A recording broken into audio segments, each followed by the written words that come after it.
ਥੱਲੇ ਲਿਖਦੇ ਹਨ ਵੀ ਮੈਨੂੰ ਆਪ ਜੀ ਦੇ ਪ੍ਰਵਚਨ ਸੁਣ ਕੇ ਵੀ ਸ਼ਾਂਤੀ ਮਿਲਦੀ ਹੈ, ਤੇ ਇਹਨੂੰ ਹੀ ਤੁਸੀਂ ਧਿਆਨ ਬਣਾ ਲਓ।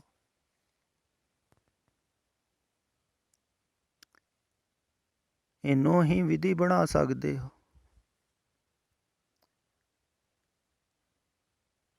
ਜਿਹੜੀ ਵਿਧੀ ਦੁਆਰਾ ਤੁਹਾਡਾ ਮਨ ਸ਼ਾਂਤ ਹੁੰਦਾ ਹੈ, ਟਿਕਦਾ ਹੈ, ਉਸੇ ਹੀ ਵਿਧੀ ਦਾ ਤੁਸੀਂ ਉਪਯੋਗ ਕਰ ਸਕਦੇ ਹੋ। ਖਿਆਲ ਵਿੱਚ ਰੱਖੋ ਥੋੜ੍ਹਾ ਜਿਹਾ, ਇਹ ਵੀ ਧਿਆਨ ਵਿੱਚ ਰੱਖੋ ਜਿਹੜੇ ਸਰੋਤੇ ਸੁਣ ਰਹੇ ਹਨ, ਵੀ ਇੱਕੋ ਹੀ ਵਿਧੀ ਸਾਰਿਆਂ ਵਾਸਤੇ ਕੰਮ ਆਵੇ ਇਹ ਜ਼ਰੂਰੀ ਨਹੀਂ ਹੈ। ਆਮ ਧਾਰਮਿਕ ਲੋਕ ਤੇ ਇੱਕੋ ਹੀ ਦੱਸੀ ਜਾਂਦੇ ਹਨ, ਪਰ ਨਹੀਂ, ਹਰ ਮਨੁੱਖ ਦੀ ਵਿਚਾਰਧਾਰਾ ਲੈਦਾ ਹੈ, ਸੋਚ ਲੈਦਾ ਹੈ, ਸਮਝ ਲੈਦਾ ਹੈ, ਫਿਰ ਅਲੱਗਾ ਢੰਗ ਦੇ ਨਾਲ ਸੰਸਾਰ 'ਚ ਖੜਾ ਹੈ। ਸਥਿਤੀ ਅਲੱਗਾ ਹੈ। ਫਿਰ ਸੰਸਾਰ 'ਚ ਫਸਿਆ ਹੋਇਆ ਹਰ ਇੱਕ ਮਨੁੱਖ ਅਲੱਗਾ ਤਰ੍ਹਾਂ ਹੈ, ਅਲੱਗਾ ਹੀ ਵਾਸ਼ਨਾਵਾਂ ਕਾਮਨਾਵਾਂ ਹਨ। ਜਦੋਂ ਸਭ ਕੁਛ ਹੀ ਅਲੱਗਾ ਹੈ, ਸਰੀਰ ਦਾ ਢਾਂਚਾ ਵੀ ਅਲੱਗਾ ਹੈ, ਤੇ ਫਿਰ ਵਿਧੀ ਇੱਕ ਨਹੀਂ ਹੁੰਦੀ ਹੈ। ਇਸੇ ਕਾਰਨ ਹੀ ਜਿਹੜੇ ਮੁਕਤ ਪੁਰਸ਼ਾਂ ਦੇ ਨਾਲ, ਗੁਰੂਆਂ ਦੇ ਨਾਲ ਪਿੱਛੇ ਜੁੜੇ ਸਨ ਨਾ ਗੁਰਸਿੱਖ, ਉਹਨਾਂ ਨੂੰ ਉਹ ਸਾਰਿਆਂ ਨੂੰ ਇੱਕੋ ਵਿਧੀ ਨਹੀਂ ਸਨ ਦੱਸਦੇ। ਕਿਸੇ ਨੂੰ ਉਹ ਸੇਵਾ ਦੇ ਵਿੱਚ ਲਾਉਂਦੇ ਸਨ, ਕਿਸੇ ਨੂੰ ਉਹ ਸਿਮਰਨ ਦੇ ਵਿੱਚ ਲਾਉਂਦੇ ਸਨ ਵੀ ਬੈਠ ਕੇ ਸਿਮਰਨ ਕਰ,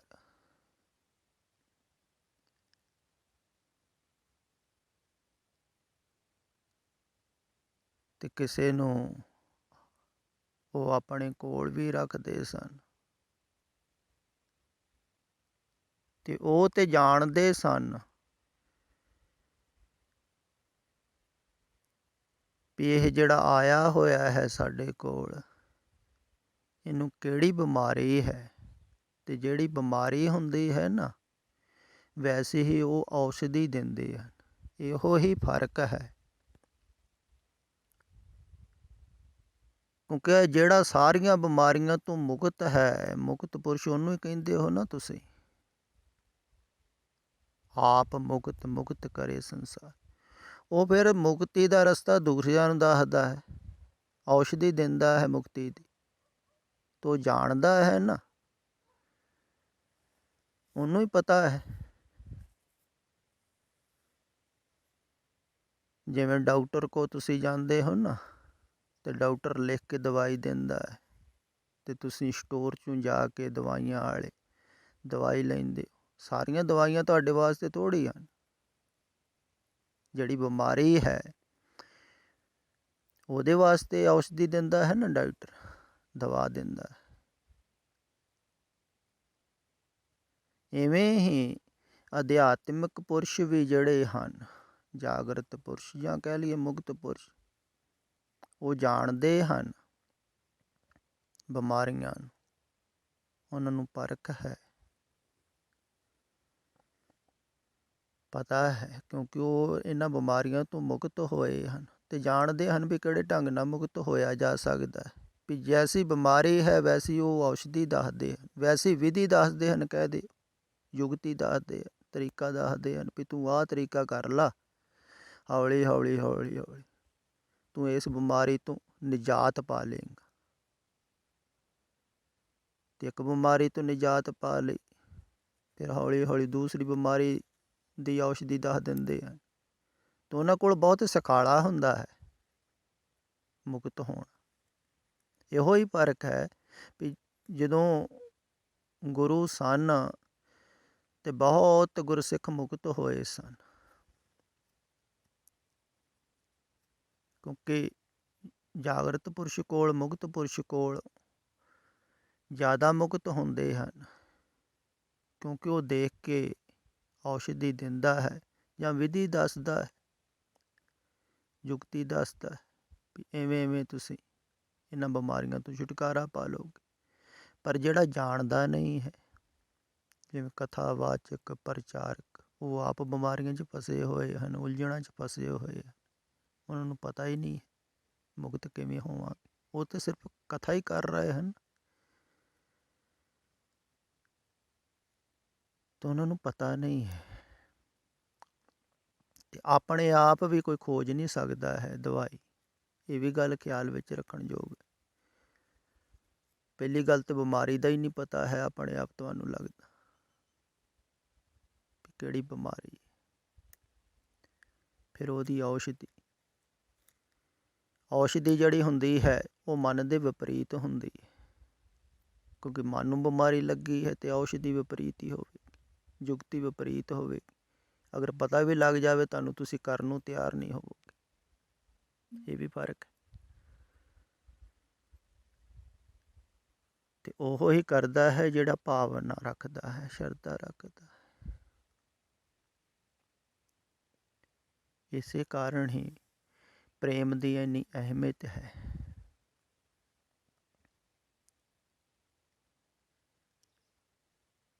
ਸ਼ਰਧਾ ਦੀ ਕਹਿ ਲਓ। ਸ਼ਰਧਾ ਨਹੀਂ ਹੈ ਤੇ ਤੁਸੀਂ ਮੰਨੋਗੇ ਹੀ ਨਹੀਂ, ਕਿਉਂਕਿ ਤੁਹਾਡਾ ਮਨ ਨਹੀਂ ਮੰਨੇਗਾ, ਕਿਉਂਕਿ ਮਨ ਨੂੰ ਭਾਏਗੀ ਨਹੀਂ ਗੱਲ। ਪਰ ਉਹ ਗੱਲ ਉਹ ਕਰਦੇ ਹਨ ਜਿਹੜੀ ਤੁਹਾਡੇ ਮਨ ਨੂੰ ਨਹੀਂ ਭਾਉਂਦੀ, ਕਿਉਂਕਿ ਉਹਦੇ ਦੁਆਰਾ ਮਨ ਮਿਟੇਗਾ, ਬਿਮਾਰੀ ਮਿਟੇਗੀ। ਤੇ ਇਹ ਗੱਲ ਖਿਆਲ ਵਿੱਚ ਰੱਖਣ ਯੋਗ ਹੈ। ਇਸੇ ਕਾਰਨ ਹੀ ਬਹੁਤ ਕਠਿਨ ਹੈ ਮੁਕਤ ਪੁਰਸ਼ ਕੋ ਰਹਿਣਾ, ਕੋਈ ਵਿਰਲਾ ਹੀ ਰਹਿੰਦਾ ਹੈ।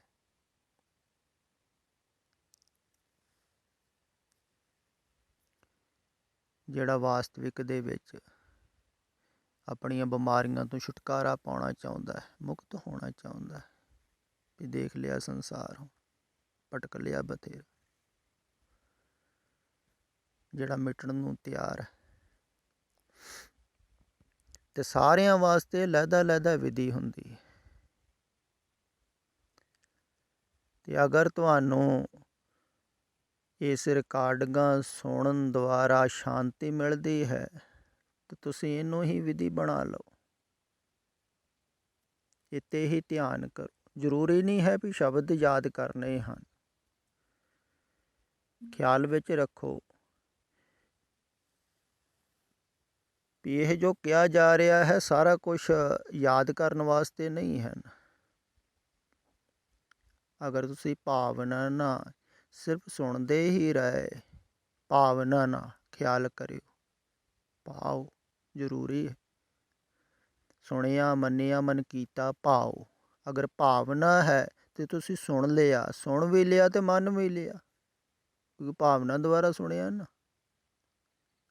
ਤੇ ਪ੍ਰੇਮੀ ਤਾਂ ਮੰਨਦੇ ਹੀ ਹਨ, ਪ੍ਰੇਮ ਕਰਦੇ ਹਨ, ਉਹ ਕਿਤੇ ਇਨਕਾਰ ਕਰਦੇ ਆ। ਤੁਸੀਂ ਸੁਣਿਆ ਹੈ ਤੇ ਭਾਵਨਾ ਦੁਆਰਾ ਅਗਰ ਤੁਸੀਂ ਸੁਣਦੇ ਹੀ ਰਹੇ, ਜ਼ਰੂਰੀ ਨਹੀਂ ਹੈ ਯਾਦ ਰੱਖਣਾ। ਤੇ ਸੁਣਨ ਦੁਆਰਾ ਤੁਹਾਡਾ ਮਨ ਟਿਕੇਗਾ, ਟਿਕਦਾ ਹੈ ਤਾਂ ਹੀ ਤੁਹਾਨੂੰ ਸ਼ਾਂਤੀ ਮਿਲਦੀ ਹੈ ਨਾ। ਤੇ ਹੌਲੀ ਹੌਲੀ ਤੁਹਾਡਾ ਮਨ ਸ਼ਾਂਤ ਹੋਵੇਗਾ। ਠੀਕ ਹੈ, ਲਗਾਤਾਰ ਨਹੀਂ ਟਿਕੇਗਾ, ਥੋੜ੍ਹਾ ਥੋੜ੍ਹਾ ਟਿਕੇਗਾ, ਵਿੱਚ ਥੋੜ੍ਹੀ ਥੋੜ੍ਹੀ ਮਿਲੇਗੀ ਸ਼ਾਂਤੀ। ਹੌਲੀ ਹੌਲੀ ਇਹ ਟਿਕਾਅ ਵਧੇਗਾ। ਫਿਰ ਪੁਰਾਣੀਆਂ ਗੱਲਾਂ ਤੁਹਾਨੂੰ ਭੁੱਲਣਗੀਆਂ ਅਗਰ ਤੁਸੀਂ ਕੰਟੀਨਿਊ ਇਹੋ ਵਿਧੀ ਜਾਰੀ ਰੱਖੋ। ਪਾਠ ਦੁਆਰਾ ਨਹੀਂ ਭੁੱਲਣਗੀਆਂ, ਕਿਉਂਕਿ ਪਾਠ ਦੇ ਵਿੱਚ ਤਾਂ ਤੁਹਾਡਾ ਮਨ ਲੱਗਦਾ ਹੀ ਨਹੀਂ, ਸਗੋਂ ਜ਼ਿਆਦਾ ਚੇਤੇ ਆਉਂਦੀਆਂ ਹਨ। ਤੁਸੀਂ ਆਪ ਕਹਿੰਦੇ ਹੋ ਇਹ ਸੁਣਨ ਕਰਕੇ ਭੁੱਲ ਸਕਦੀਆਂ ਹਨ। ਤੇ ਭਾਵਨਾ ਨਾਲ ਸੁਣੀ ਜਾਓ, ਤੇ ਸੁਣਦੇ ਪਿਛਲੀਆਂ ਗੱਲਾਂ ਭੁੱਲ ਜਾਣਗੀਆਂ। ਤੇ ਅਗਲੀ ਅਗਰ ਵਾਸ਼ਨਾ, ਚਾਹਤ, ਕਾਮਨਾ ਨਹੀਂ ਹੈ, ਤੁਸੀਂ ਸ਼ਾਂਤ ਹੁੰਦੇ ਜਾਓਗੇ, ਸਹਿਜ ਹੁੰਦੇ ਜਾਓਗੇ। ਫਿਰ ਜੋ ਕਿਹਾ ਗਿਆ ਹੈ ਆਪਣੇ ਆਪ ਹੀ ਤੁਹਾਡੇ ਅੰਦਰ ਜਾਵੇਗਾ, ਸਹਿਜ ਹੀ। ਵਿਚਾਰ ਕਰ ਕਰਕੇ ਨਹੀਂ ਤੁਸੀਂ ਇਹਨੂੰ ਸਮਝ ਸਕਦੇ, ਇਹ ਸਹਿਜ ਹੀ ਸਮਝਿਆ ਜਾਵੇਗਾ।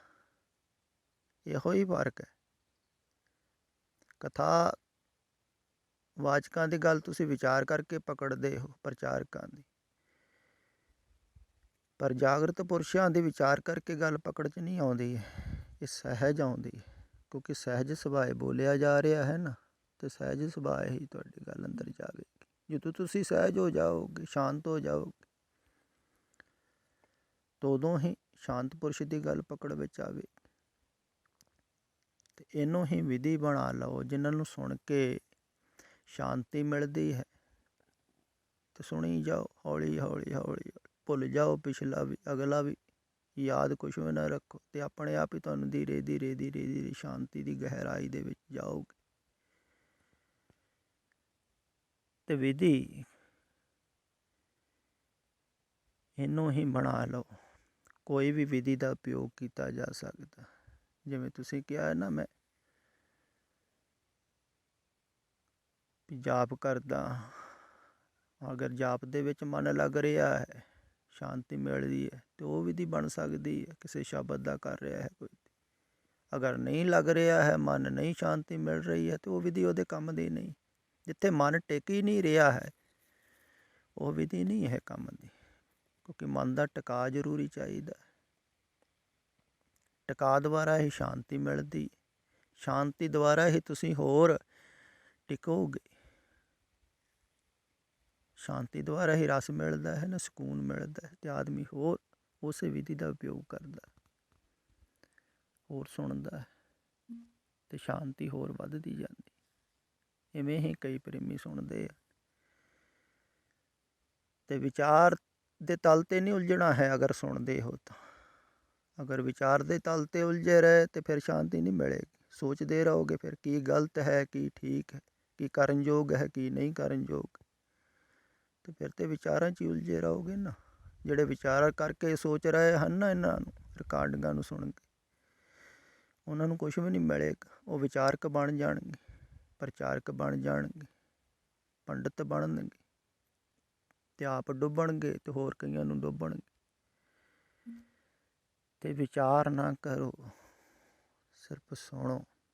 ਅਗਰ ਸੁਣ ਕੇ ਤੁਹਾਨੂੰ ਸ਼ਾਂਤੀ ਮਿਲ ਰਹੀ ਹੈ ਨਾ, ਤੁਸੀਂ ਕਿਹਾ ਹੈ, ਤੇ ਸਿਰਫ ਭਾਵਨਾ ਨਾਲ ਸੁਣੀ ਹੀ ਜਾਓ, ਤੇ ਸ਼ਾਂਤੀ ਨੂੰ ਗਹਿਰਾਈ 'ਚ ਲੈ ਕੇ ਚਲੇ ਜਾਓ। ਭੁੱਲ ਜਾਓ ਸਭ ਕੁਛ। ਤੇ ਜਿੰਨੀ ਗਹਿਰਾਈ 'ਚ ਜਾਓਗੇ, ਉਨੀ ਗਹਿਰਾਈ 'ਚ ਤੁਹਾਨੂੰ ਇਹ ਗੱਲ ਸਮਝ ਆਵੇਗੀ। ਕਿਉਂਕਿ ਜਿਹੜੀ ਗਹਿਰਾਈ 'ਚੋਂ ਕਹੀ ਜਾ ਰਹੀ ਹੈ ਨਾ, ਉਸ ਗਹਿਰਾਈ 'ਚ ਪਹੁੰਚ ਕੇ ਤੁਹਾਨੂੰ ਸਾਰੀਆਂ ਹੀ ਗੱਲਾਂ ਸਮਝ ਵਿੱਚ ਆ ਜਾਣਗੀਆਂ।